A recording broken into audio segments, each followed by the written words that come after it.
निर्मला ने टीना की तरफ हाथ बढ़ाया। तभी टीना उसकी ओर देखकर भयानक तरीके से मुस्कुराई और अचानक से पीछे की तरफ मुड़ी और सीधे रेलिंग से नीचे कूद गई। टीना! निर्मला बहुत जोर से चिल्लाई और अपने बिस्तर पर उठकर बैठ गई। उसके चीखने की आवाज से राकेश की भी आंख खुल गई। क्या हुआ तुम्हें? अरे इतनी जोर से क्यों चिल्लाई तुम? कोई बुरा सपना देखा क्या? टीना! टीना! निर्मला हड़बड़ाती हुई उठी और सीधी टीना के कमरे की तरफ जाने लगी। उसकी हालत देखकर राकेश भी उसके पीछे पीछे टीना के कमरे में चला गया, लेकिन टीना कमरे में नहीं थी। ये देखकर निर्मला और ज्यादा घबरा गई। टीना! टीना! देखिए ना जी, कहाँ पर है मेरी बच्ची? वो जरूर किसी मुसीबत में है। शायद वॉशरूम में गई होगी, मैं देख कर आता हूँ।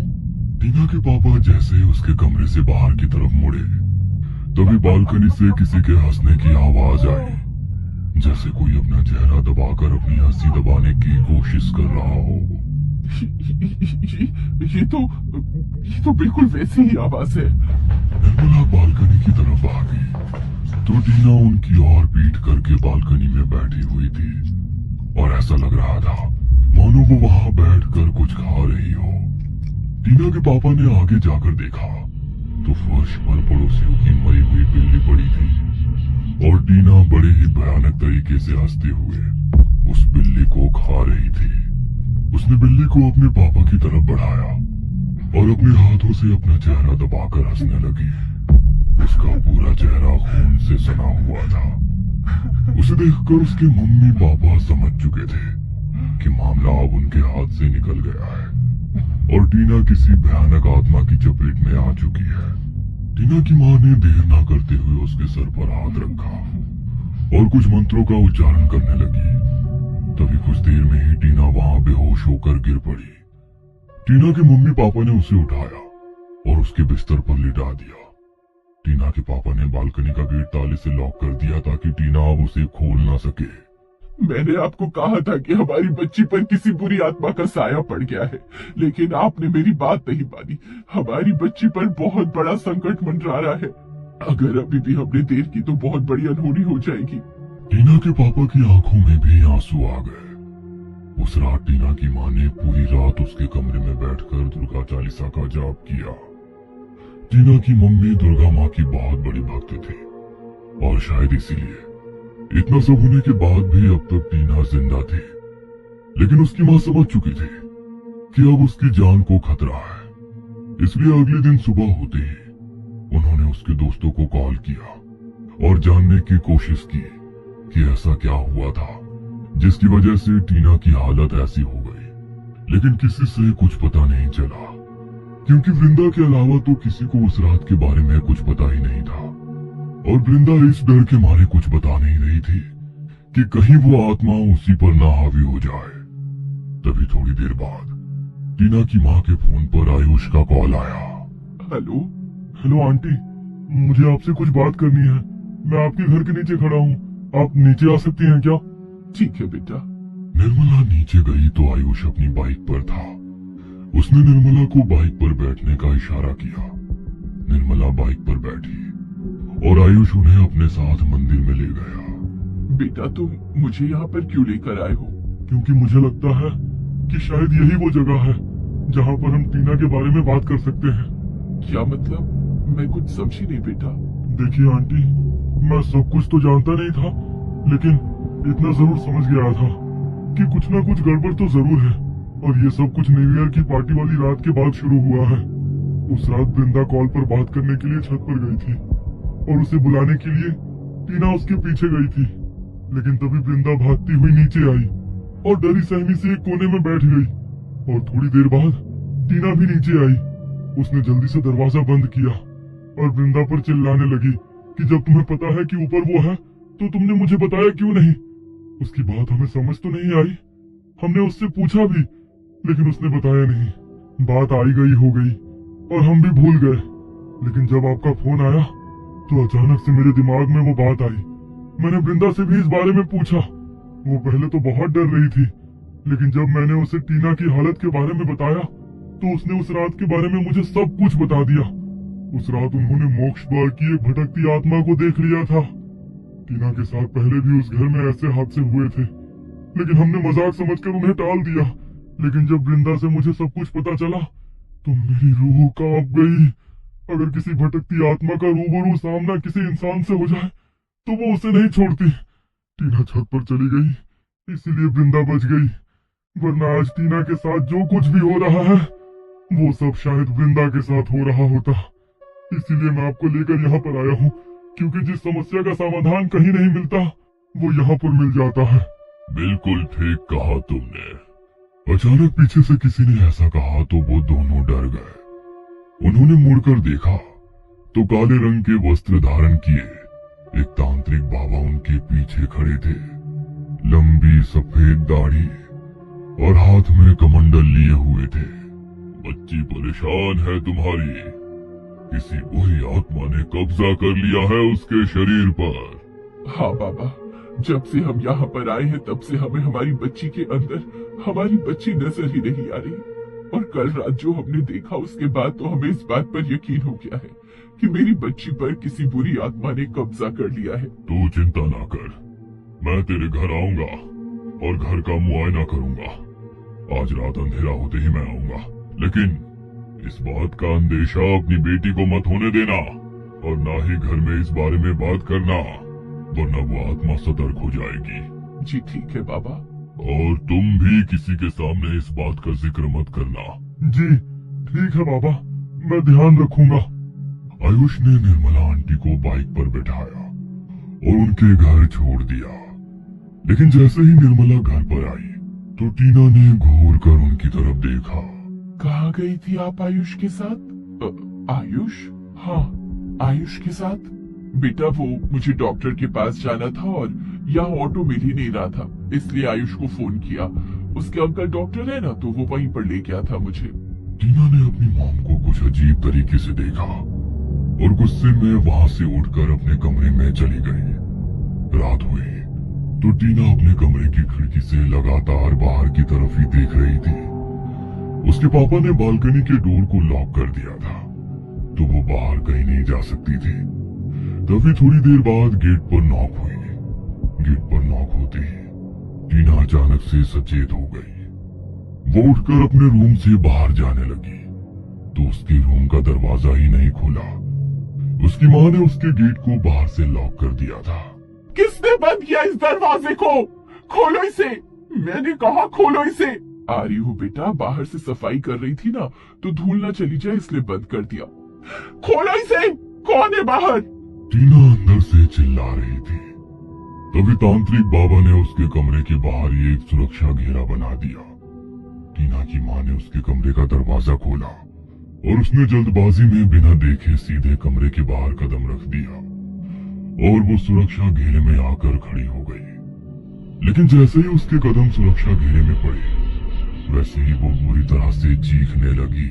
धोखा किया मेरे साथ। तुझे क्या लगता है कि ऐसा करके तू इसे मुझसे बचा लेगा?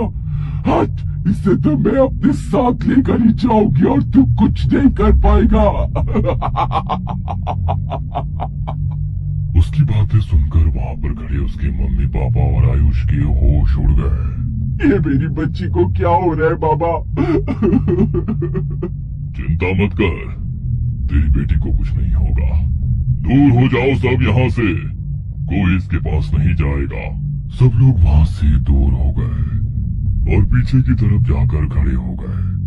तभी तांत्रिक बाबा ने वहाँ यज्ञ करना शुरू किया और मंत्रोच्चारण करते हुए टीना पर अभिमंत्रित जल का अभिषेक करने लगे। टीना बुरी तरह तड़पने लगी। माँ मुझे बचा लो माँ। माँ मुझे बहुत तकलीफ हो रही है, ये मुझे अपने साथ ले जाएगी माँ। माँ मुझे तुम्हारी जरूरत है, मेरे पास आओ माँ। टीना के मुंह से ये बातें सुनकर उसकी माँ भावुक होने लगी और आगे बढ़ने लगी। भूल कर भी इसके पास आने की गलती मत करना, वरना ये किसी को नहीं छोड़ेगी। क्या लगता है तुझे ये चालाकियां करके तू बचा लेगा इसे? तेरे हाथ कभी नहीं आऊंगी मैं, वादा करती हूँ इसे अपने साथ लेकर जाऊंगी। उसकी ये बातें सुनकर सबकी रूह कांप गई। तांत्रिक बाबा लगातार मंत्रों का उच्चारण करते रहे। तभी उनके दरवाजे पर दस्तक हुई और टीना के चेहरे पर एक भयानक मुस्कान आ गई। नहीं, दरवाजा मत खोलना। लेकिन इससे पहले कि वो ये बात कहते, टीना की मां ने दरवाजा खोल दिया और वो एक जोरदार झटके के साथ दूर जा गिरी। बाहर से इतनी तेज हवा का झोंका आया कि उसने सुरक्षा घेरे को पूरी तरह मिटा दिया। तभी तांत्रिक बाबा ने जल्दी से टीना पर अभिमंत्रित जल छिड़का और वो बेहोश होकर वहीं गिर पड़ी। थोड़ी देर बाद उसे होश आया तो वो बहुत दिन बाद सबको सामान्य लगी। तांत्रिक बाबा को भी लगा कि वो अब ठीक हो चुकी है। अब तुम्हारी बच्ची के ऊपर कोई भी खतरा नहीं है।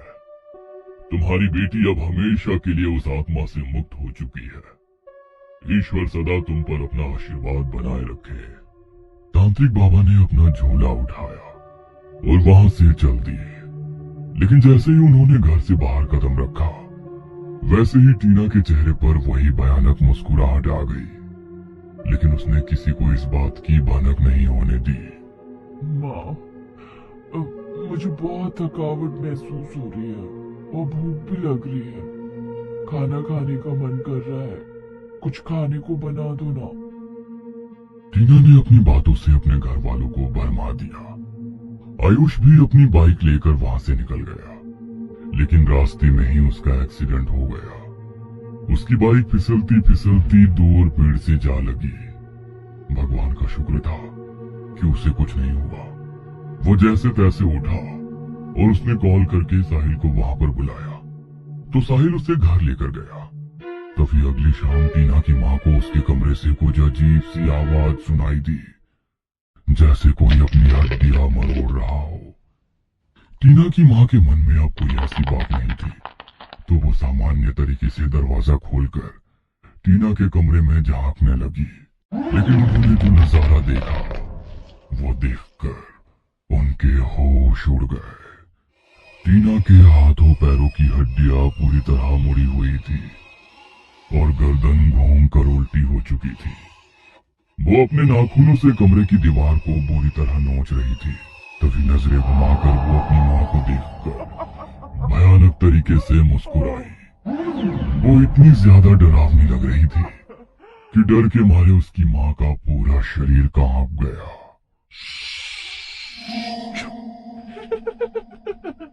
टिक टिक टिक टिक। उसे देखकर उसकी मां ने दरवाजा बंद कर दिया। तभी वो दरवाजा खोलकर अपने हाथ पैरों पर चलती हुई बाहर आई। जो गलती तूने कल की थी, अगर वो आज की तो आज के बाद फिर कभी अपनी बेटी को नहीं देख पाएगी। अभी तो तेरे पास अमावस तक का समय है, लेकिन अगर कोई गलती की तो इतना समय भी नहीं बचेगा। टीना ने जैसे ही ये बातें बोली, तभी उसकी मां ने उस पर अपने हाथ में छिपाई हुई अभिमंत्रित विभूति छिड़क दी, जो तांत्रिक बाबा ने उसे मंदिर में दी थी। निर्मला ने जैसे ही टीना के शरीर पर विभूति छिड़की, उसी वक्त घर के पिछली तरफ खड़े तांत्रिक बाबा और आयुष घर के अंदर आ गए। लेकिन जब तक तांत्रिक बाबा ऊपर पहुंचे, उससे पहले ही टीना बेहोश होकर गिर पड़ी। नहीं, इस बार मैं उसे जाने नहीं दे सकता। वो आत्मा तांत्रिक बाबा को देखकर घर से बाहर निकलने की कोशिश करने लगी। लेकिन तांत्रिक बाबा ने पहले ही घर के बाहर घेरा बना दिया था, जिससे वो घर से बाहर ना निकल पाए और बाबा उसे कैद कर सके। तांत्रिक बाबा ने यज्ञ कुंड बनाया और अपने घर के सभी सदस्यों के इर्द गिर्द एक सुरक्षा घेरा बनाया। लेकिन उन्होंने टीना को सुरक्षा घेरे से बाहर बिठा दिया। वो अपनी सूध में नहीं थी। सुरक्षा घेरे में यज्ञ कुंड बनाकर तांत्रिक बाबा ने मंत्रों का उच्चारण करना शुरू किया। उन्होंने निर्मला के हाथ में अपने कमंडल से एक कटोरी अभिमंत्रित जल दिया और निर्मला के हाथ पर एक कलावा बांध दिया। मैंने तुम्हारी रक्षा के लिए तुम्हारे हाथ पर इस कलावे को बांधा है। ध्यान रखना कि ये तुम्हारे हाथ से खुलने ना पाए। जो जल मैंने तुम्हें दिया है, उसे पूरे घर में छिड़क दो। लेकिन हाँ, इसे टीना के आसपास मत छिड़कना। इस बात का तुम्हें खास ध्यान रखना है, और भूल कर भी टीना के पास भी मत जाना। उसके अलावा घर का एक भी कोना ऐसा ना बचने पाए जहाँ ये जल ना छिड़का हो। जी ठीक है बाबा। अपने हाथ